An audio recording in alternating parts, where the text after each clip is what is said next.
Good afternoon. I'm Elliott Forrest from WQXR Radio. I'm on every afternoon from 3 to 7. If you look at your watch right now, that means I'm on the radio right now. How do I do it? I can tell you it's magic. This would be a good time to turn off your cell phones if you're in the room with us.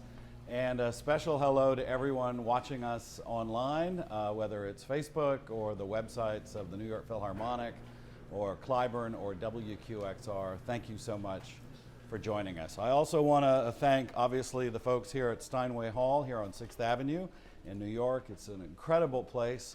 I'm hoping to take home a few pianos myself this afternoon. We also want to thank the U.S.-China Cultural Institute and the New York Philharmonic. Today, this will be fun. Our very special guest this afternoon was born in Shanghai, started piano at the age of 3, made his orchestra debut at the age of 6 with the Shanghai Symphony. He was the first Chinese competitor to win the gold at the Van Cliburn Piano Competition. He is a recipient of the Avery Fisher Career Grants, an honor competition award ceremony that I host, and I was happy to award it to him. And so many other great things we're going to get into this afternoon. We'll also hear him play. Please welcome Haochen Zhang. All right.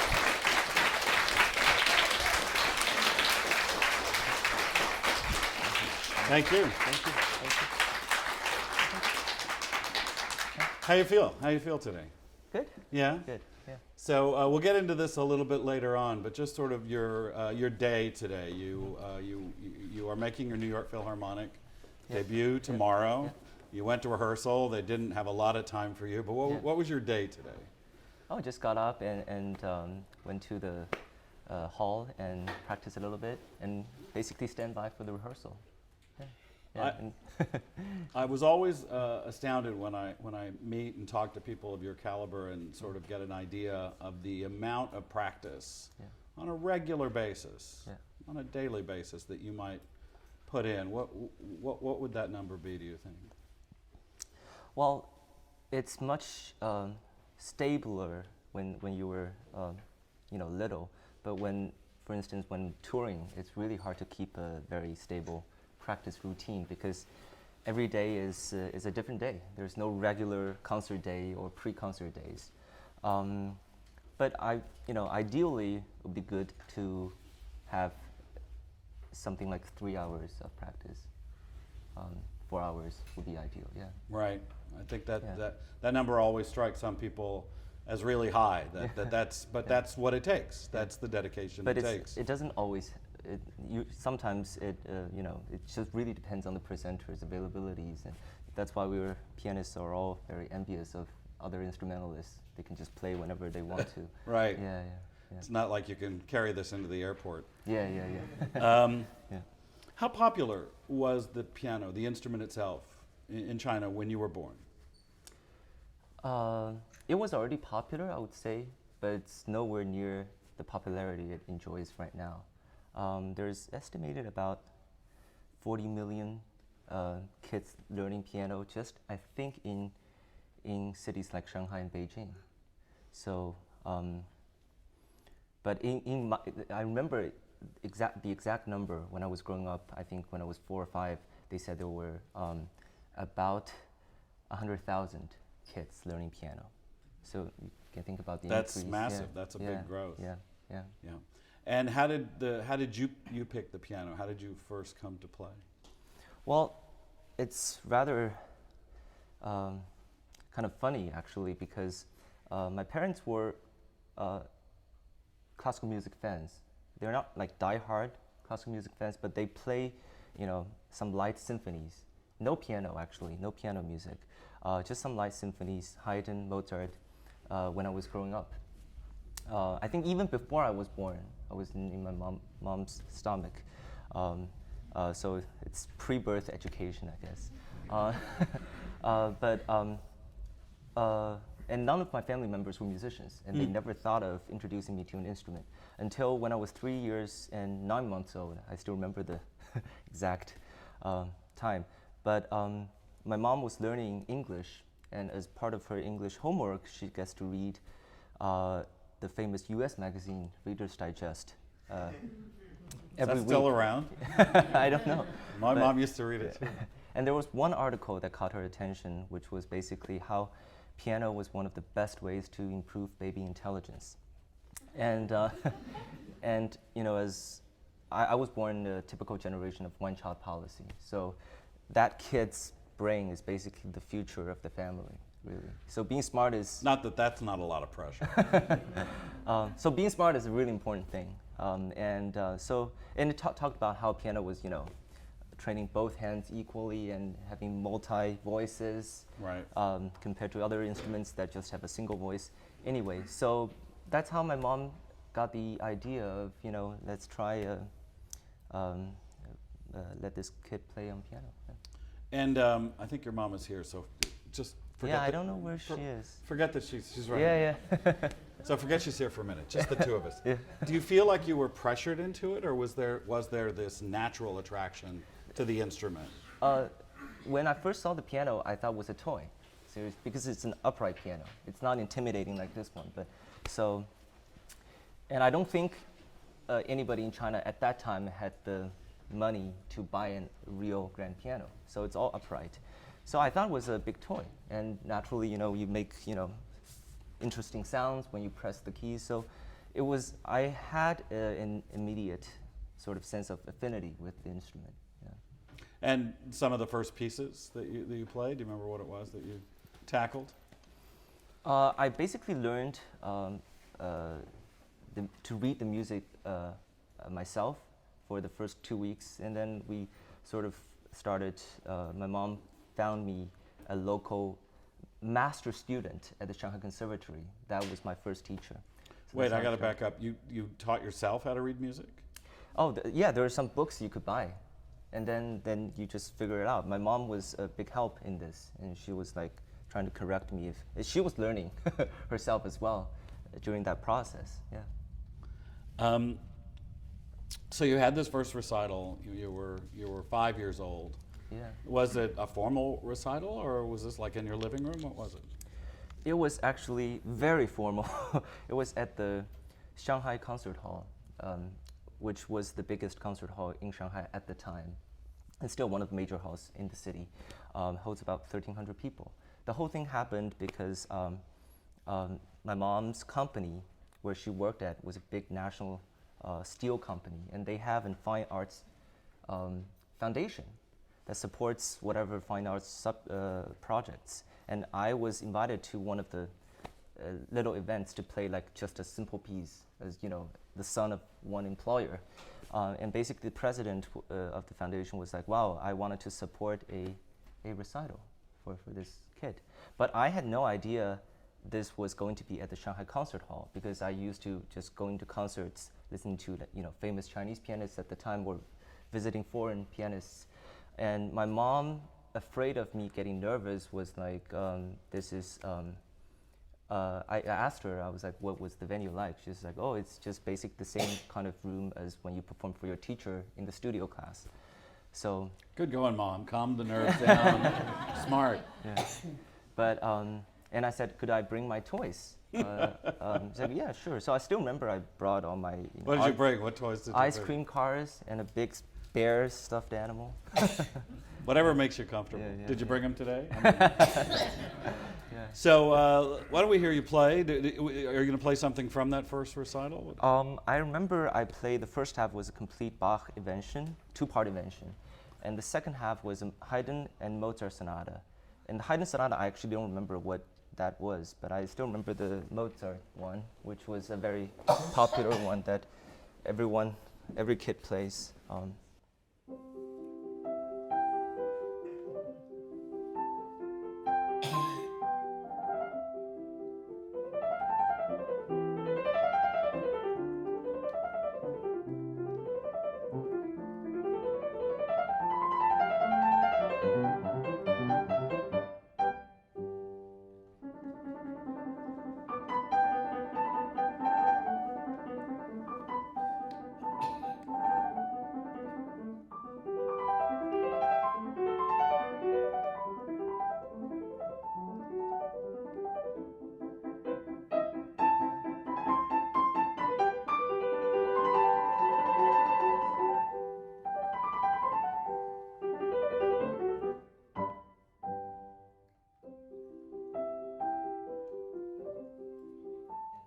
No. Yeah. Haochen Zhang. I think I might played it slightly better than when I was 5. Was that recorded? Do we know if you were There was a on little tape? footage, but Yeah? it was, yeah. And by the way, today's Mozart's birthday, so Wow. how appropriate, right? Yes. Did you get him a present? No? Tell us about getting into the Shanghai Conservatory. That was a couple of years later. Yeah. After that, Yeah. again, was that something you felt like you really wanted? You were looking for better education? I think that was, to be frank, it was I was a bit hesitant whether to go to because once you apply and got into the conservatory, basically means that you want to become a professional pianist. And but I was also so interested in all the academic courses that I took in school, in regular school. So there was some kind of struggle, I think. But eventually I decided that this is what I wanted to do. So I realized that piano was already, since 4 or 5, it was already a big part of my life that I cannot throw away. Yeah. And you were in the conservatory at 8. At 8. Yeah. Well, it's the pre-college division, so yeah. Pre-college at 8. I'm still trying to wrap my head around this. I'm not sure I could eat with a fork at 8, so I'm just trying to put it all together. Yeah. So was this like go away and live there, or were you living at home and you would go back? I was in Shanghai. So You yeah, were there, yeah, right? And how long were you there? I was there for 2 years before then I moved to Shenzhen. Yeah. And it's only a couple of years, but what was the leap there for you in repertoire and Well, what you thought you could do? In a lot of ways, but I remember one thing that was that I remember very, very well was that my teacher had lessons for me every week, but it was already sort of not enough for me, for my appetite at the time. So every day when I went to the conservatory, we had some practice hours just for ourselves before the classes. And then I would bring some Bach well-tempered clavier, the preludes and fugues, and sort of learn a new fugue every week or every couple of days. So that was sort of my hobby then, and I really find that this is very important. Not only that Bach was so beautiful, but it was so basic for a kid's musical education that you can find so many musical knowledge from learning Bach, and especially at a young age, you develop a very keen sense musically as well as intellectually. So. Shall we hear a little Bach, maybe? Yeah, I remember there was one fugue that I learned at that time that was a 5-voice fugue, because fugues are always 3 voices, and occasionally there were 4 voices. So at the time when I first learned the 5-voice fugue, it was a big challenge for an 8 or 9-year-old. So I can show you, it's number 3 from book 1.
So then, as you progressed, the still very tender age, in my opinion, of 11, you decided you wanted a different teacher, a professor, a specific person you wanted to work with.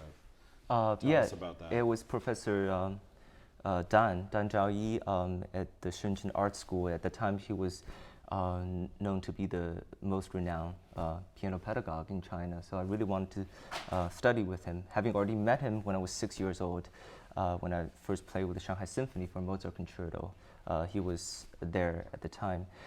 So I always wanted to study with him. And I, because of my parents' work situation, they cannot really accompany me to another city because they have their job in Shanghai. But finally, things sorted out, so my mom could accompany me to Shenzhen.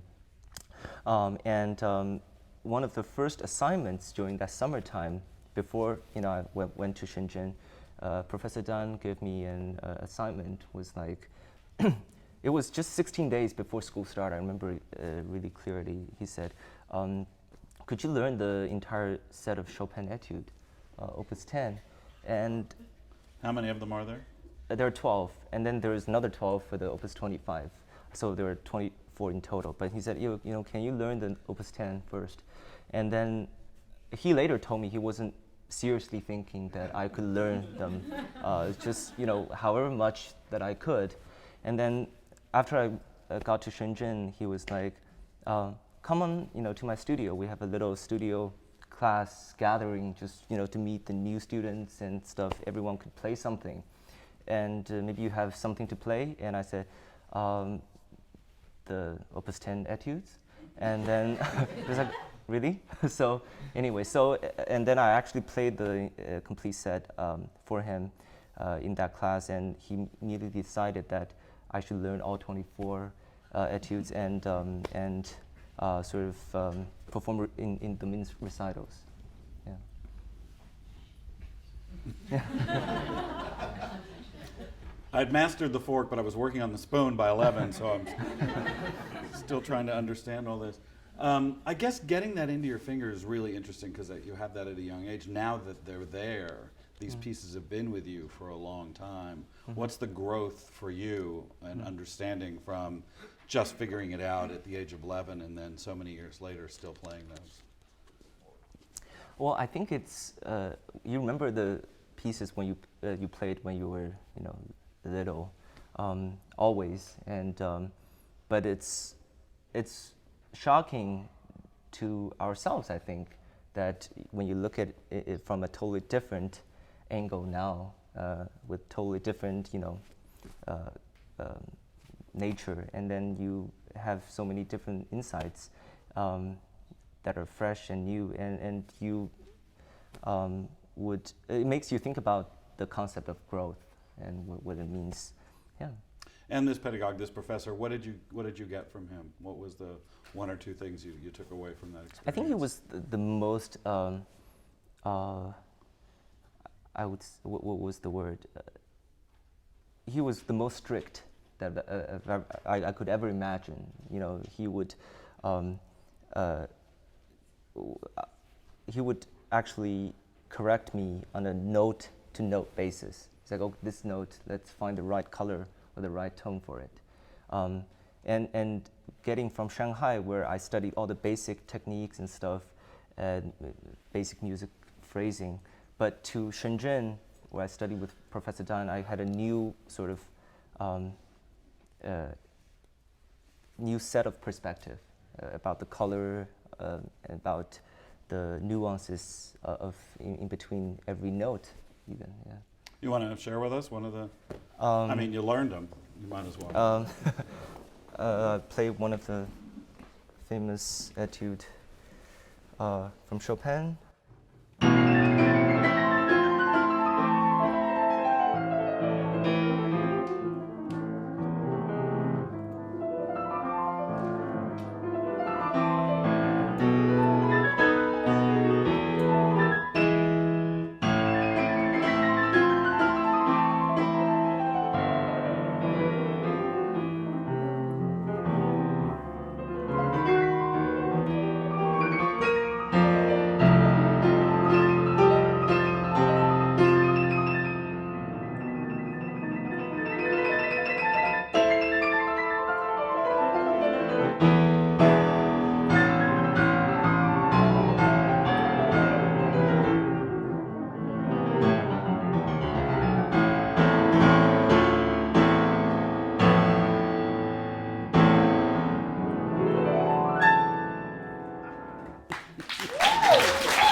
If you're just now joining us online, I'm with Haochen Zhang. I'm Elliott Forrest from WQXR. We're at Steinway Hall here in New York City, live and in person as we're online. Even at age 11, was there something that really said to yourself that not only do I think I'm good enough, but I think I really do want to make a career of this, that I'm actually capable, maybe, even at that young age? Was there something inside of you that said, this is it for me? Actually, I was pretty ignorant from a career kind of perspective. I never really thought about, what kind of career I would make. But I do have a sense of strong drive for getting better because I've seen it and I've seen my own growth at the time. And so I'm always kind of thirsty musically and also intellectually, wanting for more. Yeah. So after that, you decided to audition for Gary Graffman and the Curtis Institute of Music, one of the great music schools in America. I will say Mr. Graffman is with us here today. Right here. Thank you so much for being here. He was good, right, when he came? He was good. It was good. Why did you want to come here? Why did you want to come to the U.S.? Why Curtis? Why Gary Graffman? First of all, I want to make the correction. I think Curtis is absolutely the best institute in the world for training performers. And I met Mr. Graffman when he was on the jury member for the Junior Tchaikovsky competition. The Junior Tchaikovsky and like the adult Tchaikovsky toured every country for different editions, and that year it was in China. And I think Mr. Graffman was not so fond of doing jury works, but I think he said yes to the competition just because it was in China. I think it was he was really so fond of China, but anyway, I was luckily awarded the first prize for that competition, and afterwards I think I had a brief encounter with him in the entrance of the hotel where he said to me and my mom, said, come to audition for Curtis. And so we always had that in mind, and when I was 14, I decided that I had learned so much already from my education in China that it was time to move to another country, to move to the West, to learn under a different perspective. Yeah. And obviously you got in, you were there and working there. What was it about Curtis that really puts it at the top for you? How did that training progress for you? What did you get out of that? I think when I was, as you all know, that Curtis was a very selective school. It was actually the most selective institute or university of any kind in America. And so the school is so small, which actually means there is a very intimate atmosphere that you don't find in any other music conservatories, even in the world. And I think as music students growing up, you need that kind of intimacy with your teacher, with your colleagues, with your friends, and then you can really have a deepening conversation or communication, and you learn from others more efficiently. And I think Mr. Graffman was one of the most unique teachers I think you could ever encounter, because I think, unlike most teachers, which we think it's inevitable that the greater you are at teaching, the more you want to influence your students with your own style of playing and your own way of understanding. But I think Mr. Graffman, what's so unique about him is that he treats the students as equals. Really, he sees the student not as, you need to learn from me because you are ignorant, but as basically an artist. So that he wants to figure out what's so unique about this person and what's the repertoire would be fitting for that students. So he never dictates, say, as most teachers say, learn this because you have to. Trust me, it will be good for you. He always says, what do you want to learn? And what do you have in mind that you want to play for me? And for you personally, coming to I mean, you were very young, you were leaving your friends behind, totally different culture. Yeah. What was that like for you as a youngster in Philadelphia? It was a very, of course, you experience a huge cultural shock when you first arrived. And I remember, for instance, when I first had an encounter with this one lady who worked as receptionist at Curtis, and then after a week I saw her again. She's like, "Oh, I miss you." I was like, "Why would you miss me?" Because we only met once. So there was like a big cultural shock. But I think what was more difficult to deal with was when my mom had to leave for China. And we thought that she would be granted the renewal of her visa, but she was actually not. So I had to end up living by myself when I was 15. And note that Curtis does not have a dorm back then. So basically we live in our private apartments. So I basically have to, get over something that I've never done before, which is living by myself in a different country. Right. Yeah. At a very young age. Yeah. And sleeping with rats, because there are rats all over my apartment. So. Does Curtis fix that or not? Yeah. What was most exciting, though? There must have been something about the United States that you experienced culturally for the first time. The variety, I would say, that was so different from when I was in China, both in terms of socially and musically. Because in China, everything was so systematic, which was really good. Because as the famous Isaac Stern said, that there will be no freedom without discipline first. So I'm glad that I had that really contained, systematic, strict way of learning. But then, when I first got to the States, in the piano seminar, the studio class where everyone play, and you have someone from Israel, from China, from Russia, from Europe, and of course from the States. Everyone plays so differently. You don't even so it really made me start to have the awareness of who I am or who I should be.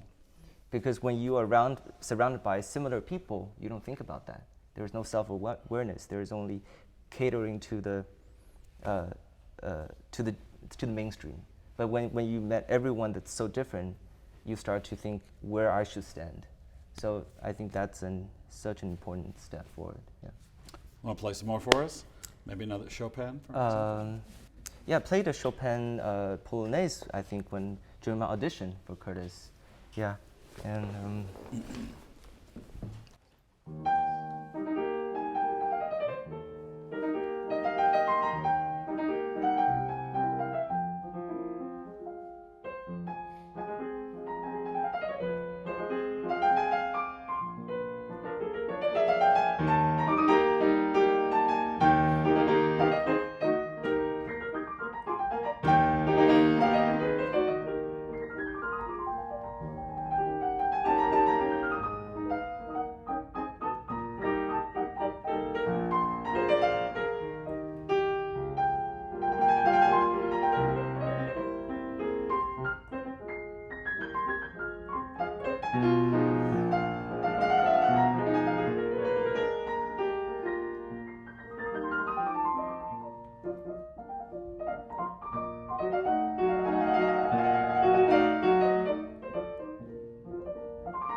Let's talk about the Van Cliburn competition. Do you like competitions? Do you think they're a good idea? I personally don't like competitions. I don't think anybody would like attending the competitions because it's... As a performer, you mean? As a performer. We love them going to listen, by the way. Because, of course, there's two sides of music. One is the athleticism, because you get to train, you have to start training. For most people from a very early age, you need such a work ethic and discipline to be able to develop the technique needed. In a way, it sort of is similar to athletes, just in that regard. But in the other side, it should be totally opposite from any spectacle sport, because music cannot be judged from by a single universal standard, which is what competition is about. So it's something that is, I think it's innately against the very idea of music, or the very idea of music performance. But I think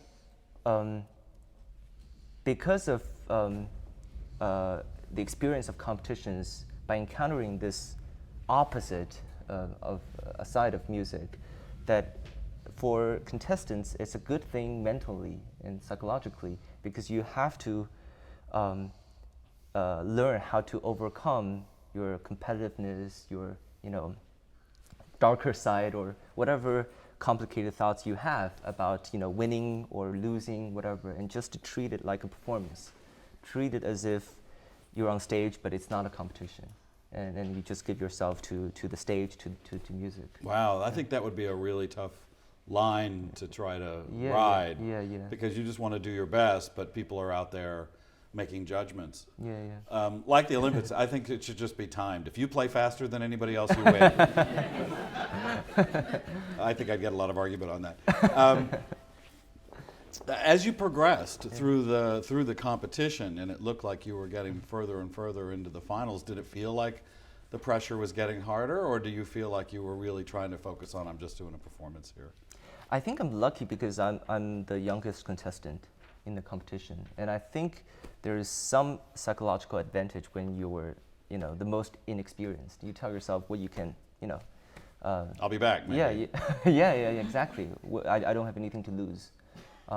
Whereas situation might be different if I'm actually the oldest in that competition. So I always tell myself, I'm just here to learn, because everyone else is so good and much more experienced than me. And do you remember when they called your name for the gold? Yes. Now think. Yeah. Where were you? I was sitting in the audience. Backstage somewhere? Yeah. No, I was just sitting in the audience. In the audience, yeah. I was listening to iPod. What were you listening to? I remember it was a Brahms Second Piano Concerto. Did you just not want to know? What I just didn't. Really. Don't tell me. Yeah. Did somebody have to nudge you and go, "Hey, you won"? Yeah, my host family was sitting beside me, but it was actually blank at the time, because you, of course, inevitably you try to imagine what it was like if you I think for every kid you imagine when you did something, when it's good result, what would it feel like for you? But when that moment really happened, it was really just I was emotionally blank. Yeah. Wow. Yeah. And what did you play? Well, it's a bunch of things. It was almost a 5-hour repertoire for the Cliburn competition. But I played 2 concertos in the final plus a recital. The concertos were Mozart concerto and then a Prokofiev second piano concerto. Yeah. You want to give us a little taste of it? Yeah, the Prokofiev. We have an orchestra here. Which started, the theme was very lyrical.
So I think anyone watching notices right away, you don't have any music on this piano.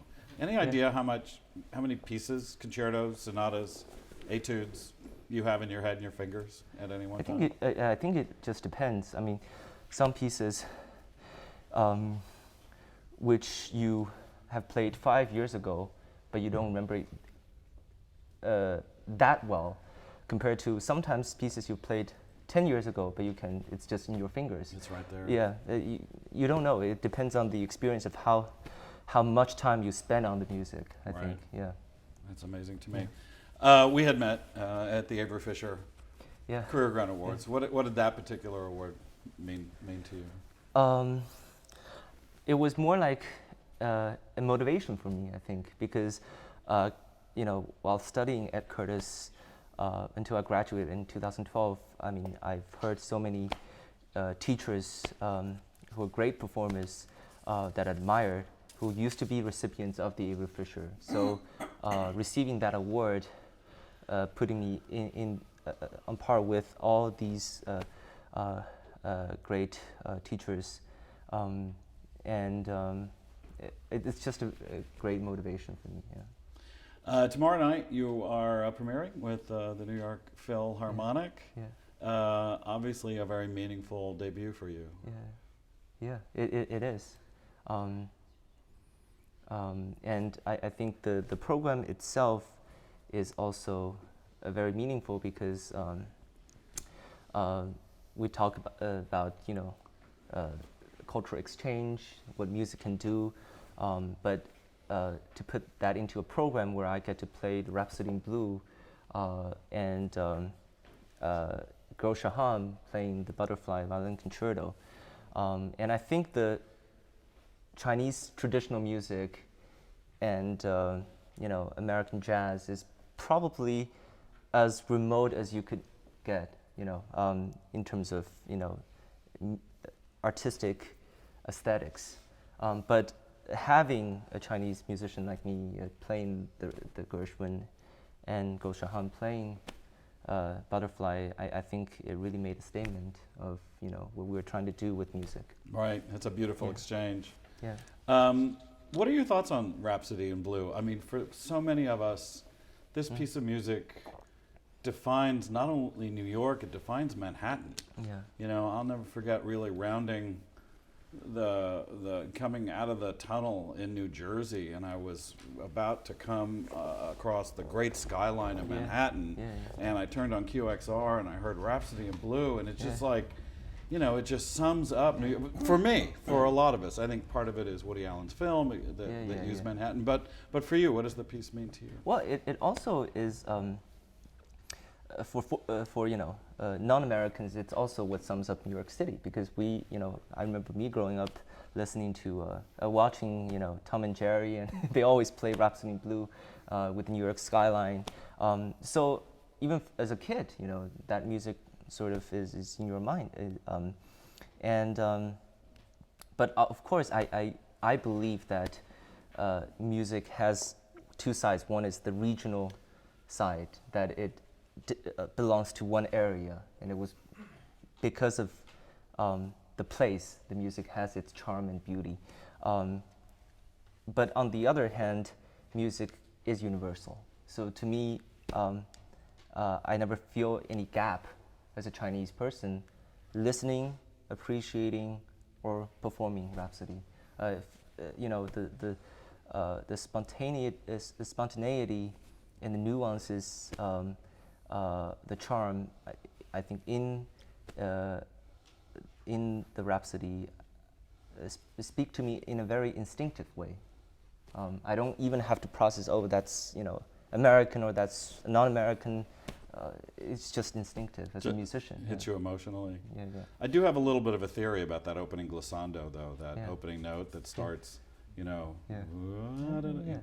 My theory about that and why it feels like so New York, and this is just me personally, because I'm only second generation in this country as well. My grandparents came over from Eastern Europe, is that it summarizes that you come to New York at the bottom of whatever you're doing, and you have the opportunity to reach the top. And you know, in one opening note, for me, that just summarizes New York. But that's how I feel. Oh, well said. I'm quite moved by that. We have some time to take some questions from you folks. If you have something on your mind, feel free to raise your hand and speak up. We've got a little time here. I've certainly got more. Yeah, over here. Well, first of all, thank you so much for coming today and talking to us. Oh, thank you. And I'm a pianist student at NYU, and I'm also an aspiring pianist. So for like me and all the other like aspiring pianists here, what advice would you give them? So basically the question is, what, for those who are watching online, just what advice do you have for other young pianists who are coming up?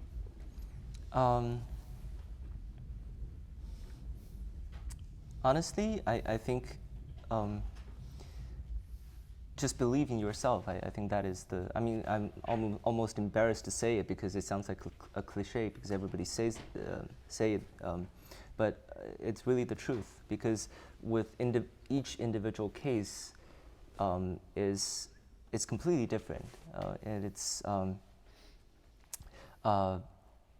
because we always have the habit of following examples, which I think works well with a lot of in a lot of territories. But I think in music performance, the way each person grows, the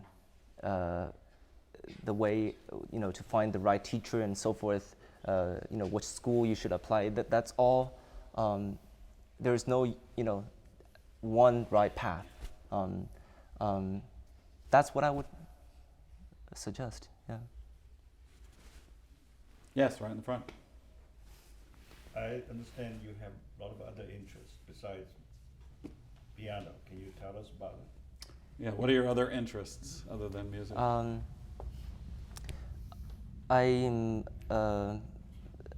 I'm basically interested in all kinds of humanities, and I read all kinds of books. I'm a big fan of philosophy, and big fan of literature, especially poems.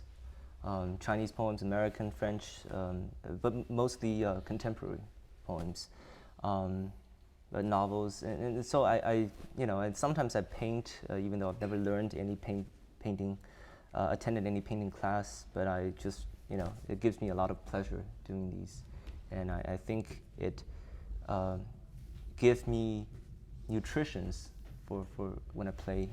Because this thing could be very boring if you keep practicing for hours and hours on the same piece. But when you do something else, especially art related, I believe that all kinds of arts have some kind of latent connection. It's not very obvious, and you cannot say, okay, I'm going to watch a movie. It's going to help me with this particular episode in music. It doesn't work that way. But I think over time, you would never, even through ways you cannot notice, it enriches your musical or artistic perspective in general. Yeah. Yes, over there. No, I'm just wondering, as a classical musician in 21st century, I mean, what are your thoughts to bring younger generation, say Generation Y, millennials, into this classical music field? Your thoughts on bringing younger audiences and performers and younger people into classical music? Yeah, I think that's a very, very tough question because there is no simple answer to it. Some people believe that we should make classical music more easy to understand, more appealing, so to speak. And but I am personally okay. You may need that. I'm guessing somebody thinks you need that. Okay. Yeah. To make classical music more easy and appealing, but I am more of a believer in education. I think back in 1970s or 60s, during the when classical music was much more prevalent, let's say in New York City, for example, I was told by my teacher, Securtis, that people would come to concerts with scores. Really, and that was my first time hearing something like this. It was, as a person growing up in this generation, it's unimaginable that people would actually bring scores. And those people are not musicians. I mean, a lot of them are, have their daily job and then go to evening concerts. So, and the reason was because everyone had attended art classes in primary or in middle school where they have to learn an instrument. And the culture of learning instruments was so prevalent. And so they have something that makes them feel accessible to understanding, what's going on in stage. So I don't simply believe that just only play the, simple pieces like for Elise would just to solve the problem for 21st century classical music situation. I feel that when people are more, when they have more curiosity, depends on how you, of course, make them more curious. But when that curiosity is there, then everything will be fine. I'll say too, just from my perspective, is I'm on the board of the New York Youth Symphony as well, and I think Haochen is a great example of this as well. The level of playing and the level of teaching and the level of performance from even the youngest people that I've seen seems so high now. I'm so encouraged about that. So I've been announcing this music, classical music, for a long time on the radio, and this has always been discussed, and I've never been more encouraged that we're in pretty good shape. Anyone else? Yes. Hi, thank you so much for sharing. This has been really inspiring. So I have a question about me myself. I also grew up in China. I have to say that my interest in piano and classical music pretty much stems from like all the great Chinese pianists like you. So I know we usually sometimes will put the names of these great Chinese, well-known Chinese pianists together.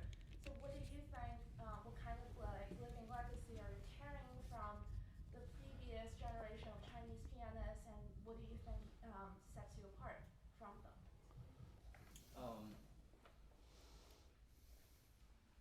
I never thought of, the concept of setting myself apart. And, we talk about Chinese pianists if they were a group of people that, they were united or something, there was a unified, there was a concept of unified Chinese school, but there was not, because, look at all the Chinese pianists from the old generation, like Fu Cong, or from the new generation. Everyone is so different, and there's no such thing as a Chinese way of playing, for instance. Just as, with Russian school, there's really everyone plays very differently. You listen to Richter and you listen to Horowitz, I mean, they're light years away from each other in terms of their styles and interpretation. So I believe in individuality, so I don't even think about setting myself apart, because I don't think that you should try to be different. You just, believe that each one is already different. And as I said earlier, that